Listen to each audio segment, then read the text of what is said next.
What happens when one of Hollywood's most respected actors sits down for what should be a simple interview and finds himself facing questions so disrespectful, so out of line, that he has no choice but to walk away from one of television's most prestigious programs? It only took 34 seconds of one particular comment for Anderson Cooper to destroy any credibility he had left in that studio. This is the story of how a legendary actor stood his ground against a host who forgot the most basic rule of journalism: respect your guest. The studio lights were bright that evening. Denzel Washington walked onto the 60 Minutes set with the kind of quiet confidence that only comes from decades of excellence. He had been in this business long enough to know how these interviews usually went. A few questions about his latest project, maybe something about his family, perhaps a reflection on his incredible career. Simple, professional, respectful. Anderson Cooper sat across from him, notes in hand, cameras rolling. The first few minutes went exactly as expected. They talked about Denzel's new film, his preparation for the role, the talented cast he worked with. Denzel answered each question with the thoughtfulness and intelligence his fans had come to expect. He spoke about the craft of acting, about finding truth in characters, about the responsibility of storytelling. But then something shifted. Anderson leaned forward in his chair, and there was a look in his eyes that Denzel recognized immediately. It was the look of someone about to ask a question designed not to inform, but to provoke. "You know, Denzel," Anderson began, his voice taking on a tone that felt different from moments before. "There are people who say that your success has more to do with timing than talent, that you were just in the right place at the right time." Denzel's expression didn't change, but anyone watching closely could see the slight tension in his jaw. He had been in this industry long enough to handle difficult questions. He had faced far worse than this. "Well, Anderson," Denzel responded calmly, "I think anyone who has worked as long as I have, who has put in the hours I've put in, who has dedicated themselves to their craft the way I have, knows that success is about much more than timing. It's about preparation, meeting opportunity. It's about showing up every single day and doing the work." It was a perfect answer, gracious, firm, and completely professional. Most hosts would have nodded, acknowledged the response, and moved on to the next topic. But Anderson Cooper was not ready to move on. "But don't you think?" Anderson pressed, and now his voice had an edge to it, "that there are more talented actors out there who never got the opportunities you got? That maybe your success has more to do with luck than anything you actually did?" The crew behind the cameras shifted uncomfortably. This was not the tone of a respectful interview. This was something else entirely. Denzel took a breath. He was still calm, still composed, but his voice carried a weight that hadn't been there before. "Anderson, I'm going to stop you right there. I have been acting for over 40 years. I have trained, I have studied, I have worked with some of the greatest directors and actors in the history of cinema. I have earned every single thing I have achieved, not through luck, not through timing, through dedication and hard work." You would think that would be the end of it, that Anderson would recognize he had crossed a line and steer the conversation back to safer ground, but instead, he doubled down. "That's a very defensive response," Anderson said, and there was almost a smirk on his face now. "I'm just asking questions here. Isn't that what journalism is about? Asking the tough questions?" "There's a difference," Denzel replied, his voice still measured but growing firmer, "between asking tough questions and being disrespectful. And right now, you're being disrespectful." The tension in the studio was thick enough to cut. The camera operators kept filming, but everyone could feel that this interview was going somewhere it had never been meant to go.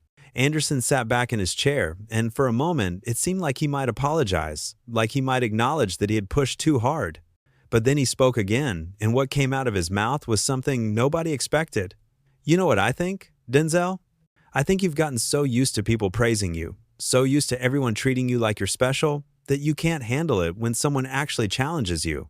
Maybe that's the real issue here." The room went completely silent.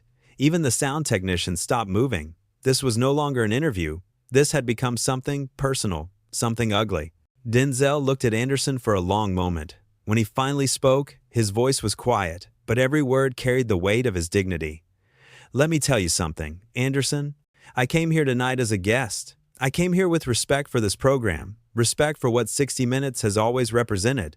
I came here willing to have a real conversation, to talk about my work, to share my experiences. But what you're doing right now, this isn't journalism. This isn't even a conversation.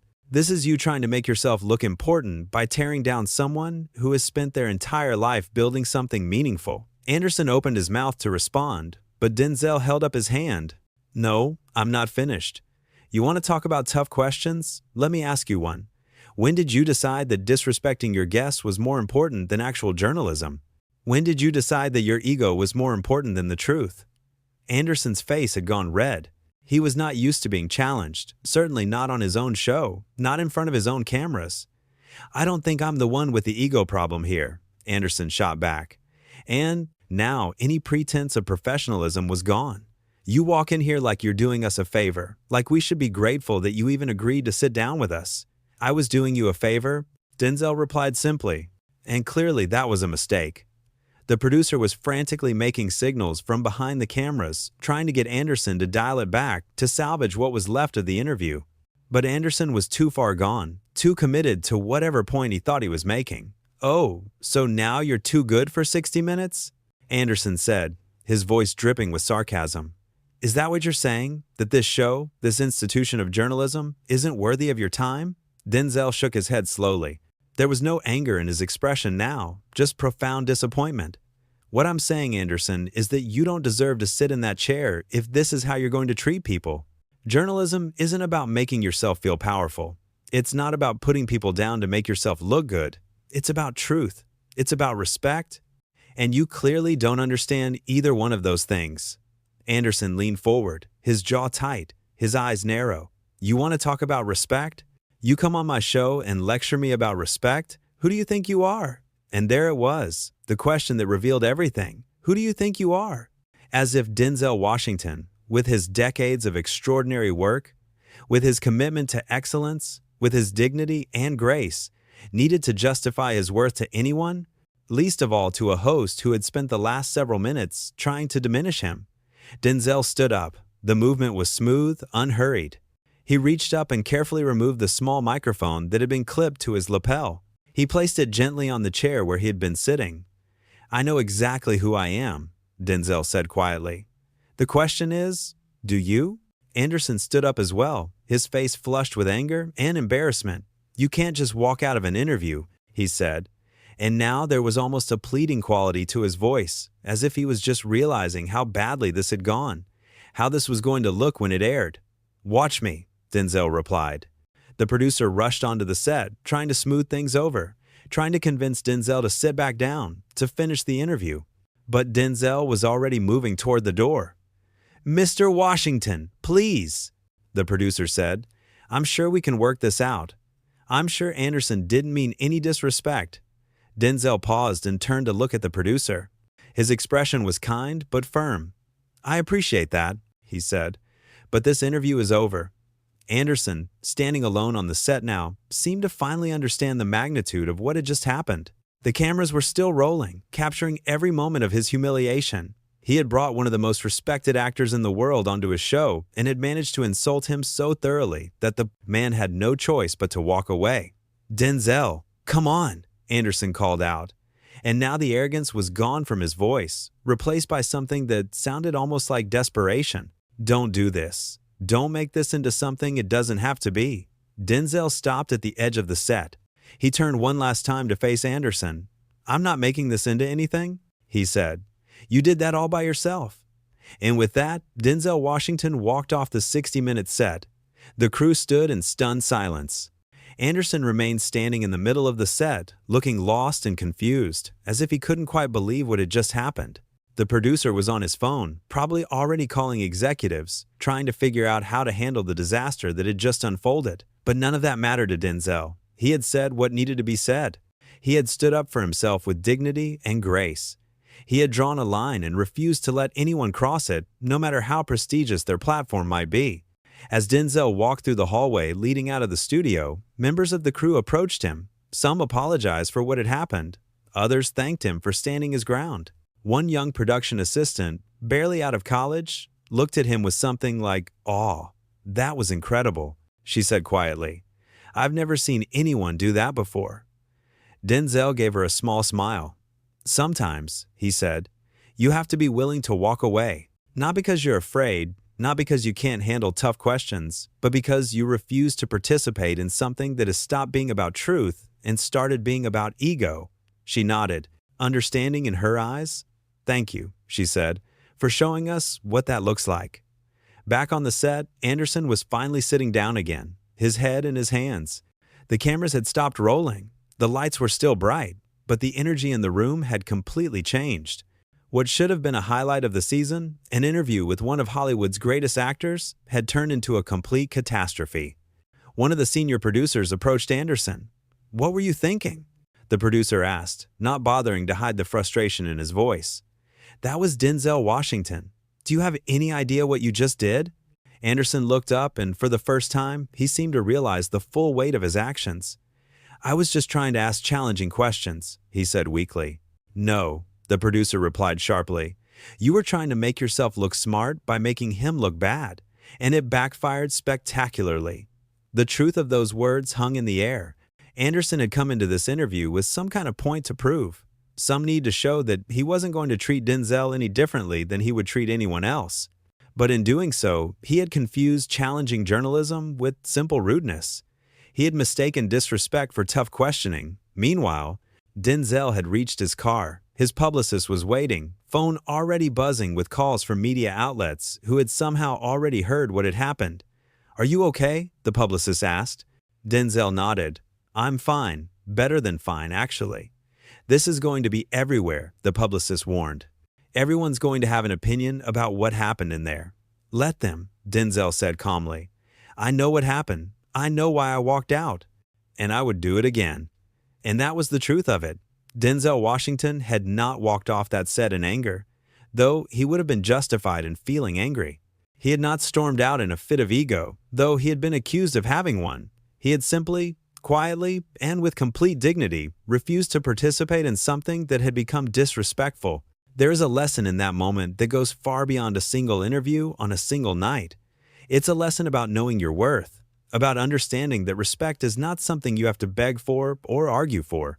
It's something you can simply insist upon by your actions, by your choices, by your willingness to walk away from situations that don't honor who you are. Anderson Cooper had come into that interview thinking he was in control. He had the platform, the prestigious show, the cameras, the power. But what he learned that night was that none of that matters if you don't have integrity. None of that matters if you treat your guests with contempt instead of respect. Denzel Washington walked off that set with his dignity intact. He walked off that set having stood up not just for himself, but for every actor, every artist, every person who has ever been dismissed or diminished by someone who thought their platform gave them the right to be cruel. The interview was never completed. The footage that did exist became the subject of intense speculation and discussion. Some people criticized Denzel for walking out, saying he should have stayed and finished the interview. But many more people praised him for knowing when enough was enough, for refusing to be treated poorly just because he was on a famous television show. In the days that followed, other actors and public figures began speaking out about their own experiences with disrespectful interviewers, with journalists who seemed more interested in creating conflict than in seeking truth. Denzel's walkout had opened up a larger conversation about the nature of celebrity interviews, about the difference between tough questions and hostile questions, about the responsibility that comes with having a platform. But on that night, in that moment, none of that future conversation mattered. What mattered was a man standing up for himself. What mattered was someone refusing to be diminished. What mattered was Denzel Washington looking at Anderson Cooper and saying, clearly and firmly, "I know exactly who I am. The question is, do you?" Those words echoed in the empty studio long after Denzel had gone. They echoed in the uncomfortable silence that followed his departure. They echoed in the faces of the crew members who had witnessed the entire exchange. Anderson sat alone on the set for a long time after everyone else had left. The lights were still on, but the energy was gone. He replayed the interview in his mind, trying to figure out where it had gone wrong, trying to understand how he had managed to turn what should have been a respectful conversation into a confrontation. But the answer was simple, even if it was hard to accept. He had gone into that interview with the wrong intentions. He had been more interested in proving something than in learning something. He had treated a guest, a man who had earned respect through decades of excellence, as if he were an adversary to be defeated rather than a person to be understood. That was the real story of what happened that night. Not that Denzel Washington had walked out of an interview, but that Anderson Cooper had forgotten what it meant to be a journalist. He had forgotten that his job was to illuminate, not to diminish, to inform, not to insult, to seek truth, not to satisfy ego, and Denzel, in walking away, had reminded everyone watching what dignity looks like, what self-respect looks like, what it means to refuse to participate in something that has stopped being about communication and started being about domination. As Denzel drove away from the studio that night, he felt at peace. He had not wanted the interview to end that way. He had come prepared to have a real conversation, to share insights about his work and his life. But when that opportunity was taken away from him, when respect was replaced with antagonism, he had made the only choice he could make while still honoring himself. He had walked away. And in doing so, he had taught a lesson that was far more valuable than anything that could have been said in a completed interview. He had shown that knowing when to stay and when to leave is not a sign of weakness. It's a sign of strength. It's a sign of someone who understands their own worth and refuses to let anyone diminish it. The lights in the 60 Minutes studio eventually went dark. The crew went home. Anderson Cooper left the building. But the impact of what had happened that night continued to resonate. Because sometimes the most powerful thing you can do is walk away. Not in anger, not in defeat, but in dignity. With your head held high and your integrity intact, that's what Denzel Washington did. And that's why, when people look back on this moment, they will remember not a failed interview, but a masterclass in self-respect.